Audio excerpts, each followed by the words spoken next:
But I'll tell you what they don't want. They don't want a population of citizens capable of critical thinking. They don't want well-informed, well-educated people capable of critical thinking. They're not interested in that. That doesn't help them. That's against their interest. To tell what I knew of activities which I believe might lead to an attempt to set up a fascist dictatorship.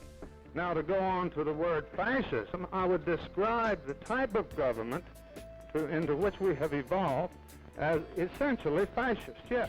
It lays the predicate and the foundation for the development of a weather satellite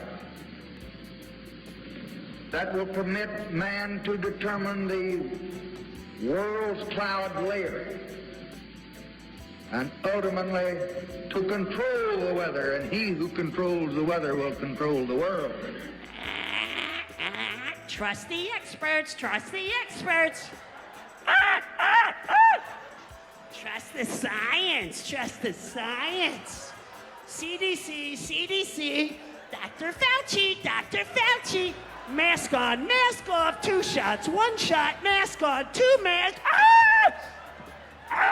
Comply, comply. Welcome to the Exit Your Matrix show, where we take the deep dive in search of truth. On the journey, we examine critical topics such as natural law, consciousness, morality, individual sovereignty, and the occult. And here's your host, Brad Villers. Hello, and welcome to episode 9 of the Exit Your Matrix show. I hope you're doing well. So I wanted to start today, since we're just on the heels of the 4th of July, and ask a question, and that is basically, what did you celebrate? If you celebrated or if you held any festivities or thought about it, what did you associate with the 4th of July? I think it's a pretty interesting question because with all the barbecues and all of the activities, the fireworks, everything that goes into it, what are we really celebrating? Are we celebrating the country? Are we celebrating the people? Are we celebrating our government? Are we celebrating our form of government? Are we celebrating our military and those who served in the military? So I just wanted to kick that off and kind of put that out as a question. Unfortunately, I think this caricature is probably fairly accurate for a lot of people's perceptions. Well, police, get down on the ground!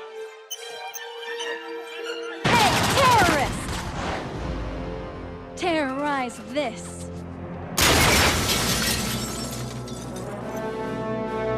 He's getting away with the WMD! I got him!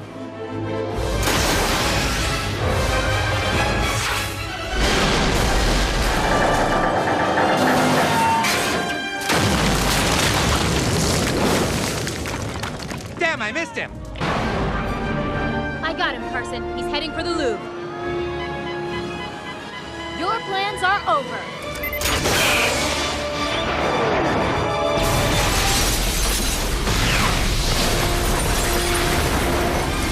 Bonjour, everyone. Don't worry, everything is bold.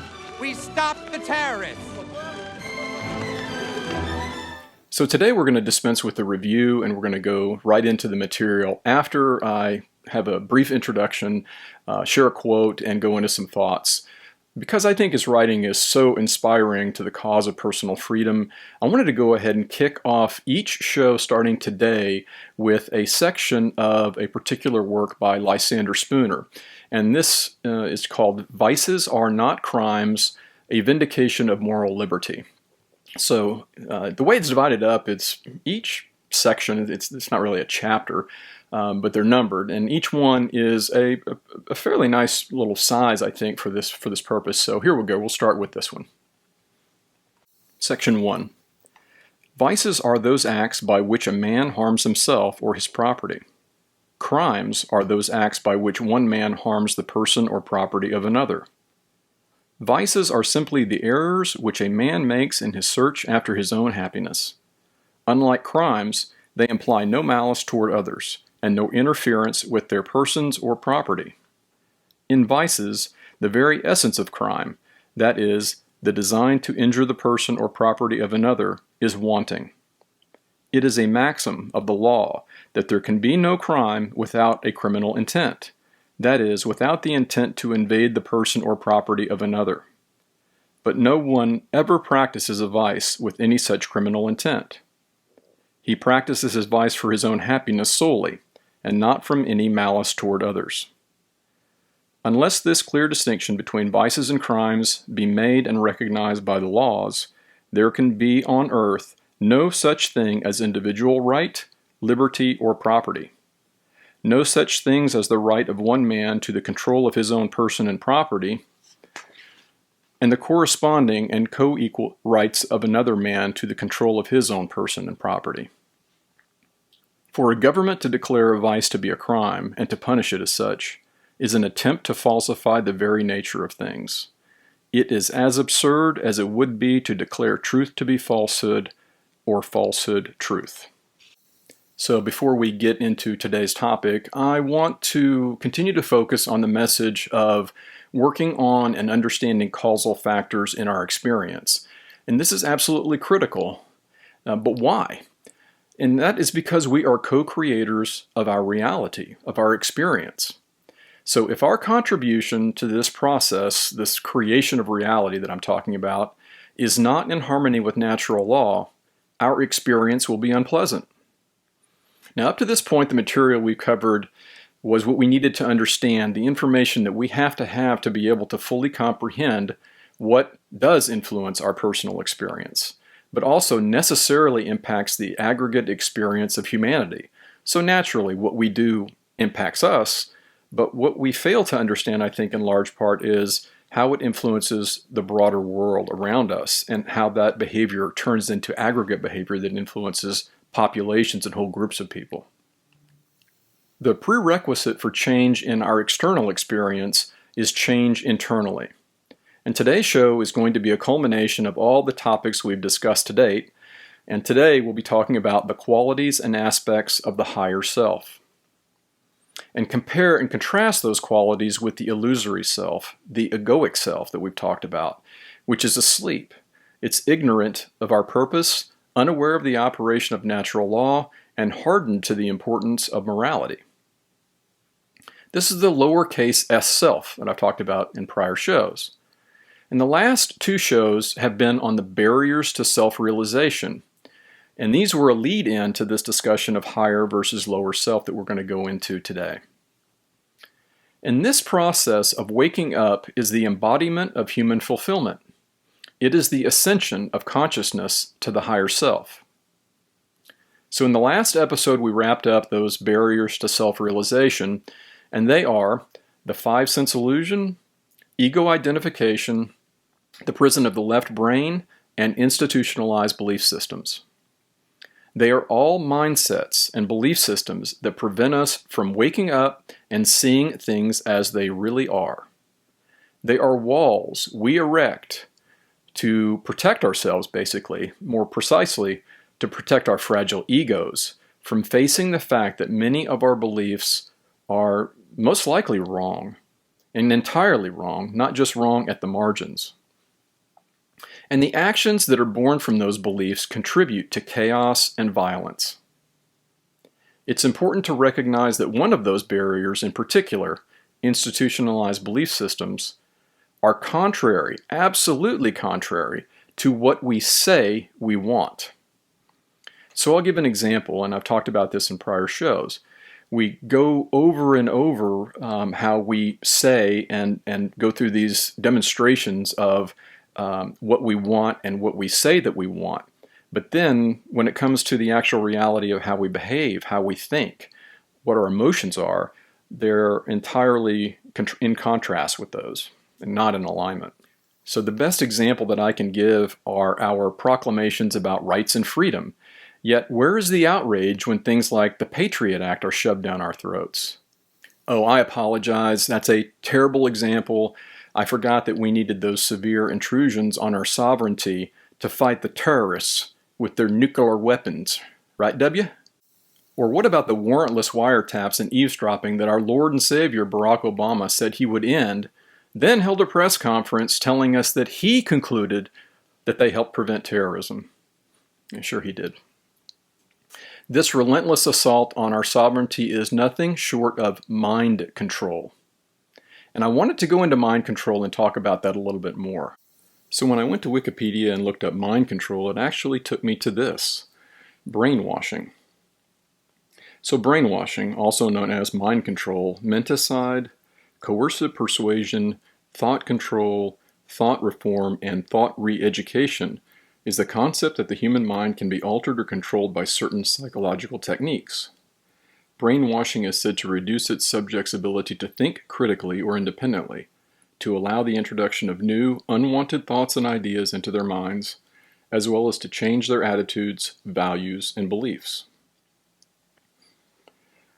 Moving ahead, in the late 1960s and 1970s, the CIA's MK-Ultra experiments failed with no operational use of the subjects. Scientific and legal debate followed, as well as media attention, about the possibility of brainwashing being a factor when LSD was used, or in the conversion of people to groups which are considered to be cults. The concept of brainwashing is not now generally accepted as a scientific fact. In casual speech, brainwashing and its verb form brainwash are used figuratively to describe the use of propaganda to persuade or sway public opinion. And continuing, this is a very interesting section. Research by the U.S. government. For 20 years, starting in the early 1950s, the U.S. CIA and the U.S. Department of Defense conducted secret research, including Project MK-Ultra, in an attempt to develop practical, brainwashing techniques. These experiments range from electroshock to high doses of LSD. The full extent of the results are unknown. I'm sure they aren't. The director, Sidney Gottlieb, and his team were apparently able to blast away the existing mind of a human being by using torture techniques. However, reprogramming, in terms of finding a way to insert a new mind into that resulting void, was not so successful, at least at the time. It goes on to discuss a bipartisan Senate Armed Services Committee report released in part in 2008 and then fully in 2009, reported that U.S. military trainers who came to Guantanamo Bay in December 2002 had based an interrogation class on a chart copied from a 1957 Air Force study of Chinese communist brainwashing techniques. The report showed how the Secretary of Defense's 2002 authorization of the aggressive techniques at Guantanamo led to their use in Afghanistan and in Iraq, including Abu Ghraib. And let's remember that mind control is the only way to prevent someone from ascending to their higher self. And do you think maybe the controllers know that? So let's get to today's topic, the higher self versus the lower self. And as we can see, the higher self exists in sovereignty. It expresses in a state of rulership of self. And the reason for this is that rulership of self is the only thing we are allowed to have in nature. And in fact, with the themes I've been discussing in prior shows, you can see where this goes, right? It is precisely when we focus our attention and attempt to control others that we demonstrate our lack of self-understanding. We only have ourselves to govern. The higher self also understands and is working toward the creation of true freedom, which is a combination of freedom on the spiritual plane, freedom on the mental plane, and freedom on the physical plane. Now, the spiritual plane is by nature free, so our focus is going to be on the physical and mental planes. So it can, for example, see very clearly that the claims of having the most rights, the most protections, the most so-called advanced set of systems looking out for each individual's interests is nothing but a con. Because the word for less than total sovereignty is slavery. The true self has wisdom, which we know is knowledge applied in the world.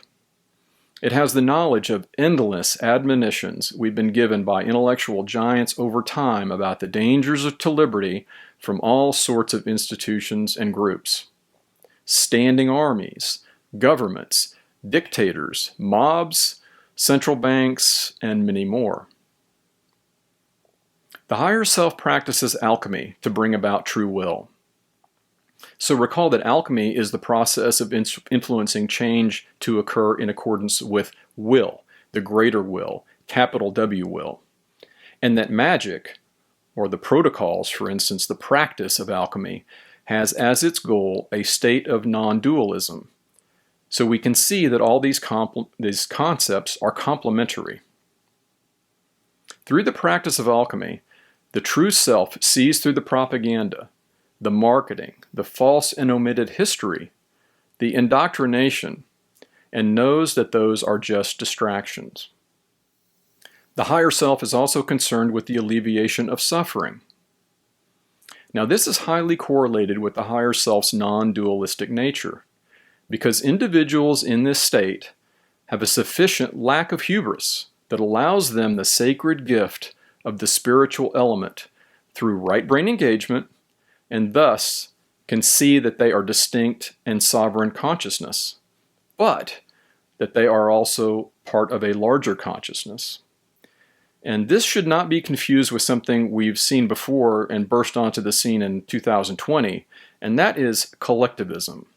As I see it, the clear difference is that non-dualism has ultimate respect for all individuals, whereas collectivism only respects the majority, or really what it should rightfully be called, which is a mob. And the mob's true character, its true nature, is that it pursues its own interests ruthlessly. Sounds a lot like democracy, doesn't it? And on that note, the higher self exists in a state of non-duality, which has to be one of the most important and least understood and discussed of these qualities.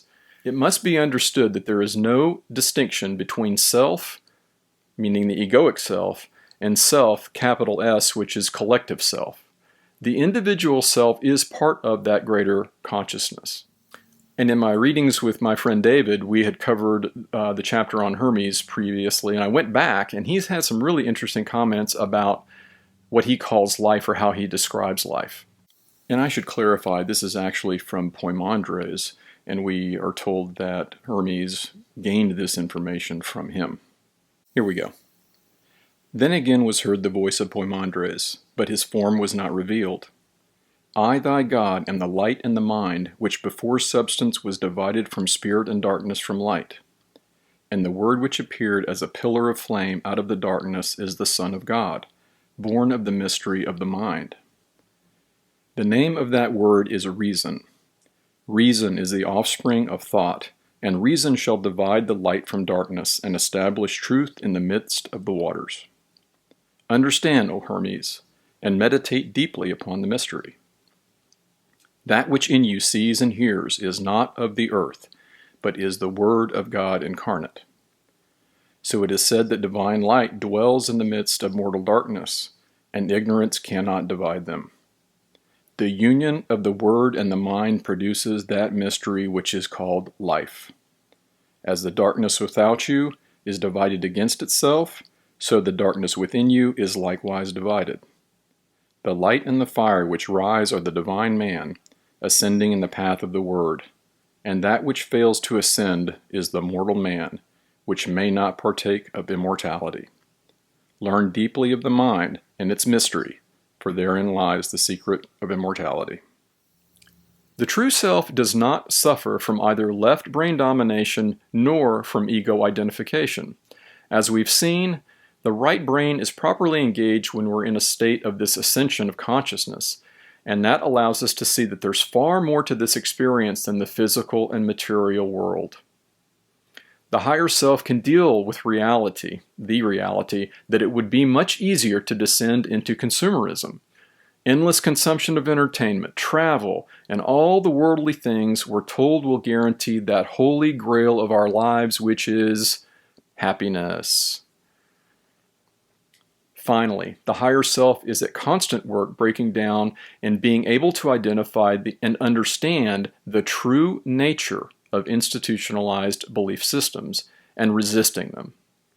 This is the practice of intellectual and mental self-defense that I've talked about before. Now, one way you can tell that someone is operating in the lower self is this obvious conflict between what people say they want and the ways in which they would need to be thinking, feeling, and acting in order to achieve the prerequisites for bringing those things into reality. So an example here is clamoring about our rights and infringements on them while at the same time defending government, calling for the use of man-made laws to tamp down behavior they don't want.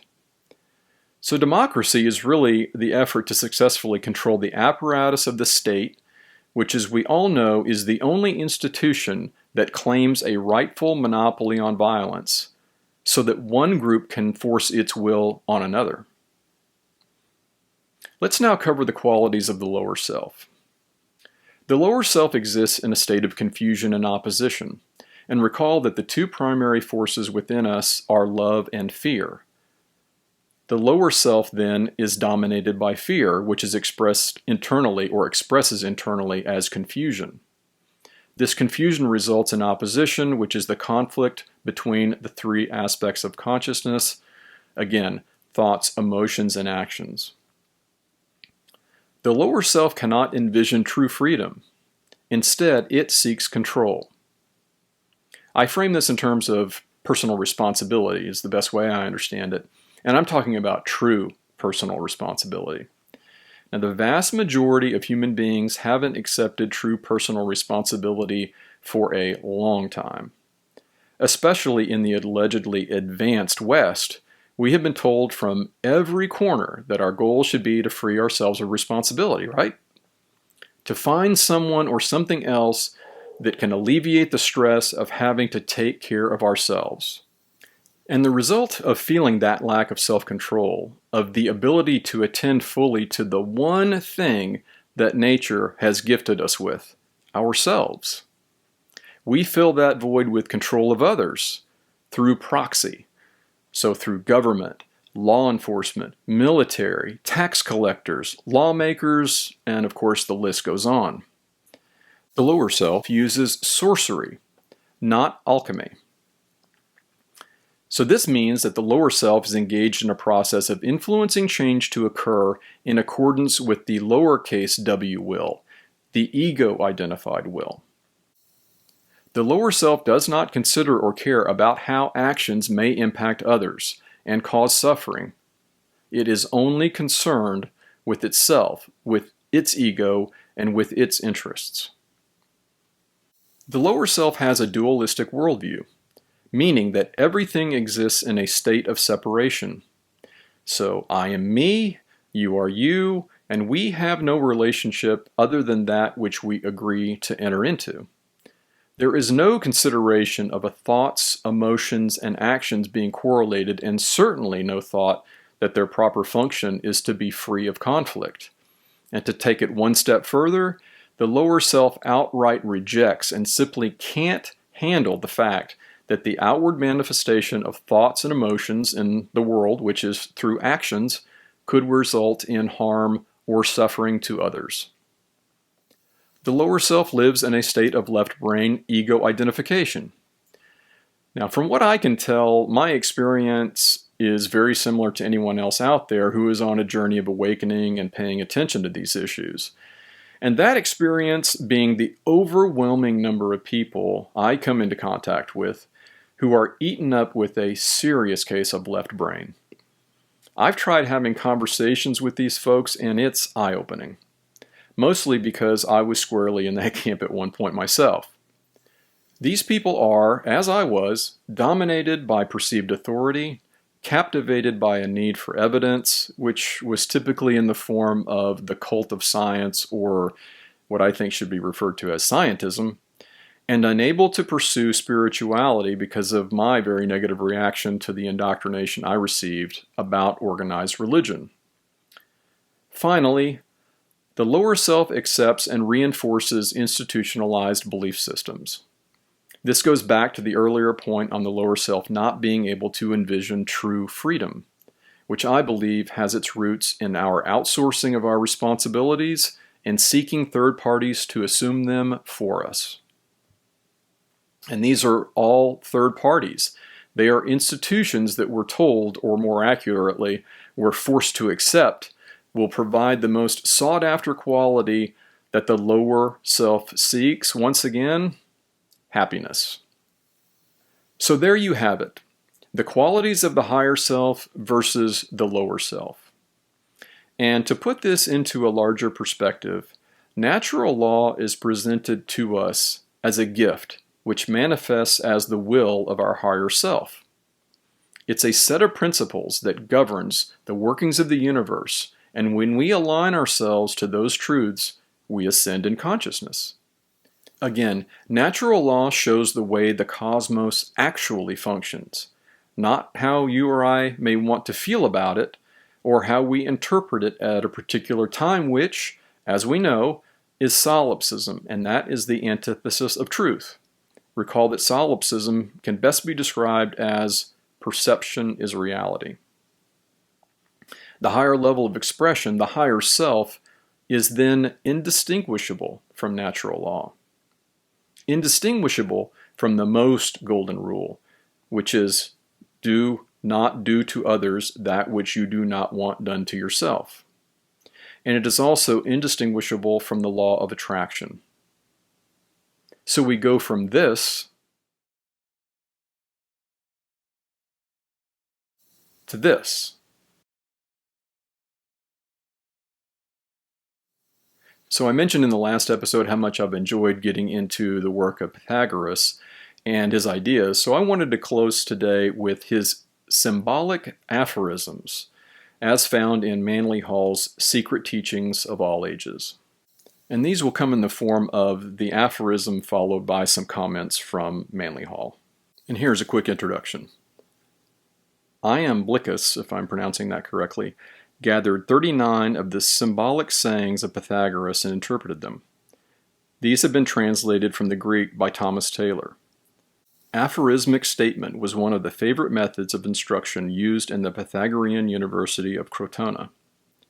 10 of the most representative of these aphorisms are reproduced below with a brief elucidation of their concealed meanings. 1.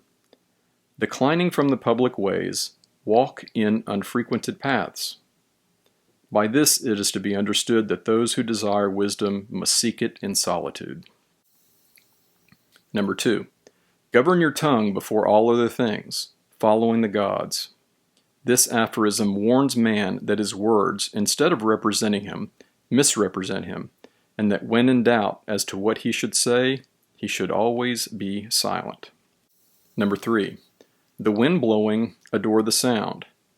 Pythagoras here reminds his disciples that the fiat of God is heard in the voice of the elements, and that all things in nature manifest through harmony, rhythm, order, or procedure the attributes of the deity. 4. Assist a man in raising a burden, but do not assist him in laying it down. The student is instructed to aid the diligent, but never to assist those who seek to evade their responsibilities, for it is a great sin to encourage indolence. Number 5. Speak not about Pythagoric concerns without light. The world is herein warned that it should not attempt to interpret the mysteries of God and the secrets of the sciences without spiritual and intellectual illumination. Number 6. Having departed from your house, turn not back, for the Furies will be your attendants. Pythagoras here warns his followers that any who begin the search for truth and, after having learned part of the mystery, become discouraged and attempt to return again to their former ways of vice and ignorance will suffer exceedingly. For it is better to know nothing about divinity than to learn a little and then stop without learning it all. 7. Nourish a cock, but sacrifice it not, for it is sacred to the sun and moon. 2 great lessons are concealed in this aphorism. The first is a warning against the sacrifice of living things to the gods, because life is sacred and man should not destroy it even as an offering to the deity. The second warns man that the human body, here referred to as a cock, is sacred to the sun, God, and the moon, nature, and should be guarded and preserved as man's most precious medium of expression. Pythagoras also warned his disciples against suicide. Number 8. Receive not a swallow into your house. This warns the seeker after truth not to allow drifting thoughts to come into his mind, nor shiftless persons to enter his life. He must ever surround himself with rationally inspired thinkers and with conscientious workers. Number 9. Offer not your right hand easily to anyone. This warns the disciple to keep his own counsel and not offer wisdom and knowledge, his right hand, to such as are incapable of appreciating them. The hand here represents truth, which raises those who have fallen because of ignorance. But as many of the unregenerate do not desire wisdom, they will cut off the hand that is extended in kindness to them. Time alone can effect the redemption of the ignorant masses. And finally, number 10. When rising from the bedclothes, roll them together and obliterate the impression of the body. Pythagoras directed his disciples who had awakened from the sleep of ignorance into the waking state of intelligence to eliminate from their recollection all memory of their former spiritual darkness. For a wise man in passing leaves no form behind him, which others less intelligent, seeing, shall use as a mold for the casting of idols.